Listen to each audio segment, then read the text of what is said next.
Good evening and welcome to this UK EdChat TeachTweet video. My name is Daniel Harvey and this presentation will be on the principles of using action research in school as a means of finding out what impact we can have in school with a particular initiative, but also B, looking to see how, when pursuing the objectives of these particular action research projects, it can inform our own CPD. So what we've got here is this is the prezi that I use to present this to staff. I always start off with this question: who's been asked to assess impact? Because if you're managing a school intervention, everybody is now asked to assess the impact. And then we introduce this man. Now you can see this quote in more detail. But the key thing why I like it is not only because it's from Charles Darwin, a scientist and one of this country's greatest scientists, but it also shows that even all those years ago, 150 years ago, he was actually looking, and I'd managed to isolate that collaboration and improvisation effectively was what was helping humans in order to survive and prevail. And research and action research is a means to getting staff in a school to collaborate, pool resources, and to come up with or finding out the most effective ways of what works. This is our model for action research in our first spiral of action research at John Henry Newman Catholic College. Like all good things, it's a distillation of work of far more able people than myself.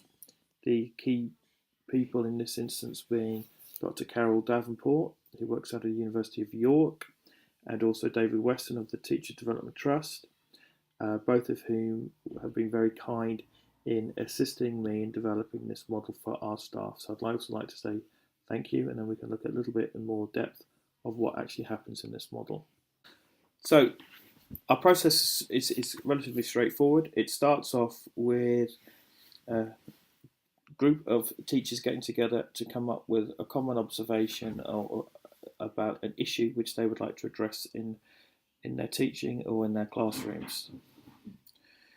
We wanted them to refine that focus into a question that can be tested, and this is where I have to heap massive praise on both David Weston and Carol Davenport, who've looked at all our questions and helped them to be refined. Once they've got their question clear, they've then used any number of books, Twitter conversations, blogs to actually look at the steps that they want to put into place to test their question. And once they've done that, they need to understand how long are they going to do it for, how many lessons are they going to test it for, because that's important, because I would imagine, as most people would think, that the first time they do anything different is there's a higher risk of failure, so that the more times that they do it, that there's a higher risk of, there's going to be a better chance of success. And also looking at introducing teacher observations as a method of capturing whether or not it's really working or not. And we're also looking at what type of evidence capture methodology they were going to use, and how they can make that valid. What I'd like to do is to share some of the materials which I'm sharing with staff about how to plan for and capture valid and substantial evidence in order to ascertain what particular impact their initiatives have been. The first is a recommendation from David Weston about using this particular website group called Lesson Study. These three booklets are fantastic for preparing what particular techniques you want to use. One of the things that I'd like to is to share this particular document because it actually gives, if we take this all the way down, it talks about actually specifically what you can actually do in lessons to capture evidence. Another particularly valuable resource that I've been able to track down, and that's shared with me from David Weston as well, as Dr. Karen Davenport, is this document from Professor Robert Coe. And this is particularly useful for teachers who want to look at developing a more quantitative model for measuring the effects of a particular classroom initiative. Now, the reason I'm showing you this is because this is the Google document that summarizes all of our staff activity. All of the teaching staff have been put into groups.